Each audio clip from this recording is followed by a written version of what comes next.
जयपुर में हुआ एक्सीडेंट में करीबन 16 से 17 लोग मारे गए, जिसमें चल रही एक टूरिस्ट बस भी शामिल थी। 17 दिसंबर को एक एलपीजी से भरा ट्रक अजमेर जा रहा था। तभी अचानक सामने से आ रहे एक ट्रक ने एलपीजी से भरे ट्रक को टक्कर मार दी। इसमें हुआ एक्सप्लोजन इतना ज्यादा खतरनाक था कि इस आग को करीबन 3 किलोमीटर दूर से भी देखा जा सकता था। इस एक्सप्लोजन की वजह से सरकार को पूरे 24 घंटे लगते हैं आग पर काबू पाने के लिए, जिस वजह से तब तक करीबन 15 से 30 गाड़ियां जलकर राख भी हो जाती हैं। कितनी बॉडी तो इस हालत में नहीं होती कि उनको पहचाना जा सके। लेकिन आखिर क्यों इतने बड़े डेडली एक्सीडेंट को रोका नहीं जा सका? आखिर जहां से वो एलपीजी वाला ट्रक मुड़ रहा था, क्यों आखिर वहां कोई सेफ्टी साइन नहीं था? क्या सच में इस एक्सीडेंट में सरकार की कोई गलती है या फिर सच में ट्रक ड्राइवर की गलती है जिसने इतने भयानक हादसे को अंजाम दिया? जानेंगे आज इसी वीडियो में, तो इस वीडियो को एंड तक जरूर देखना। आज की इस वीडियो में हम आपको ये सब बताएंगे कि आखिर जयपुर में हुए एक्सीडेंट का मेन रीजन क्या था। इस वीडियो में मल्टीपल इंफॉर्मेशन के बेसिस पर फैक्ट्स को सामने रखने की कोशिश करी गई है। इस वीडियो के थ्रू हमारा किसी को भी हर्ट करने का कोई भी इरादा नहीं है,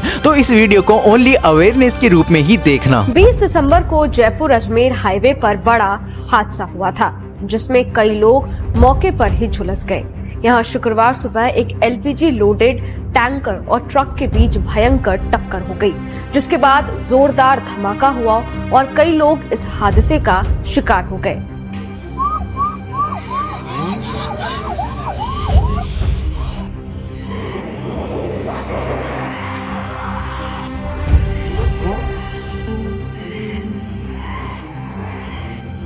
जयपुर में हुए टैंकर हादसे ने देश भर को हिलाकर रख दिया है। जिसने भी वो मंजर देखा उसके रोंगटे खड़े हो गए।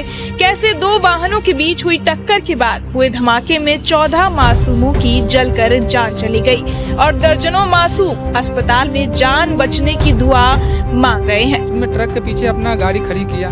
खड़ी करने के बाद में सर वहाँ पे ना गैस के बदबू आ रहा था। गैस के बदबू आ रहा था सर, तो मैं देखा तो उतर के गाड़ी से नीचे उतर रहा था, बिल्कुल सफ़ेद ही सफ़ेद कोहला जैसा दिख रहा था।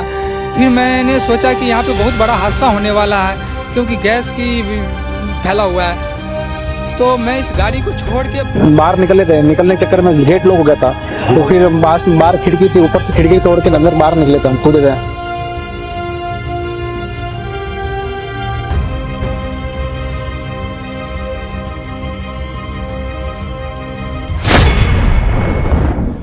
19 दिसंबर 2024 में हुआ जयपुर अजमेर एक्सीडेंट, जिसमें लगभग 18 लोग मारे गए, जिसमें लगभग 30 से 35 गाड़ियां जलकर राख हो गई। उसका मेन रीजन ये यू टर्न है।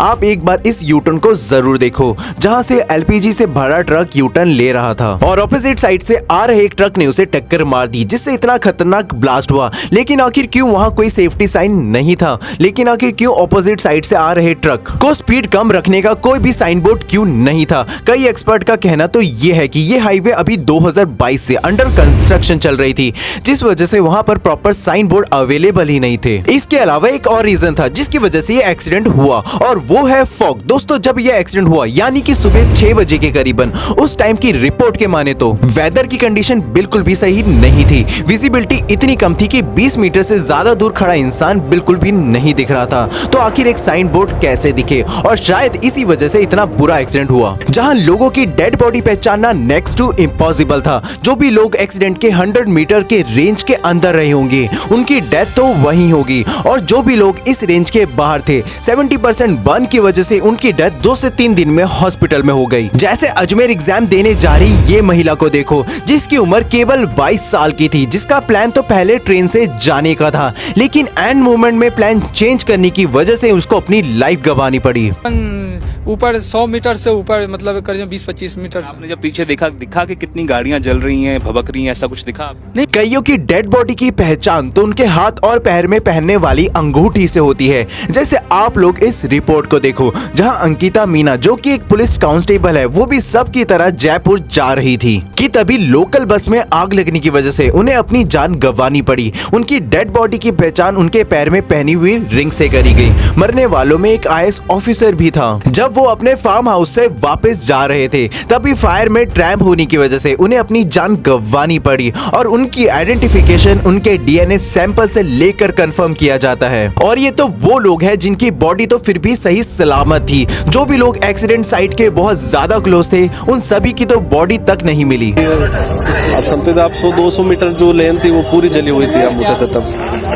बाकी उससे ज्यादा तो अब नहीं पता। बस में थे, लेक सिटी बस थी, उसके अंदर थे हम। तो एकदम से जैसे ही बाहर एकदम ब्लास्ट हुआ देखा तो जोर से आग आ गई थी पूरी, और वो आग जो तो हमारी बस के अंदर भी आ गई थी। तो हम जैसे लेकिन इसमें कमाल की बात तो ये है कि जो एलपीजी वाला ट्रक ड्राइवर ले जा रहा था, जिस ट्रक की वजह से एक्चुअली में इतना बड़ा एक्सीडेंट हुआ, उस ट्रक के ड्राइवर्स को कुछ माइनर इंजरीज के साथ ही एक्सीडेंट सरवाइव कर लेता है। जी हाँ, आपने बिल्कुल सही सुना। जयवीर जो उस ट्रक को जयपुर ले जा रहे थे, जब ट्रक का एक्सीडेंट हुआ तो वो देखते हैं कि एक्चुअली में ट्रक का सेफ्टी नोजल अब टूट चुका है, और इसी कारण ट्रक का ड्राइवर ये समझ जाता है कि अब किसी भी पल बहुत भयानक आग लग सकती है, जिस वजह से जयवीर अपने ट्रक से ऑपोजिट डायरेक्शन में तेजी से भागते हैं, और इसी कारण एलपीजी वाला ट्रक ड्राइवर इस एक्सीडेंट से बच जाता है। हालांकि इन्वेस्टिगेशन अभी चल रही है और ड्राइवर से भी काफी पूछताछ करी जा रही है। आज पूरा भारत जयपुर में हुए एक्सीडेंट से शोक और दुख प्रकट कर रहा है, लेकिन आखिर ऐसा एक्सीडेंट हुआ ही क्यों? क्या प्रॉपर एडमिनिस्ट्रेशन से इसे रोका नहीं जा सकता था? आज भारत में रोड एक्सीडेंट की कोई भी कमी नहीं है।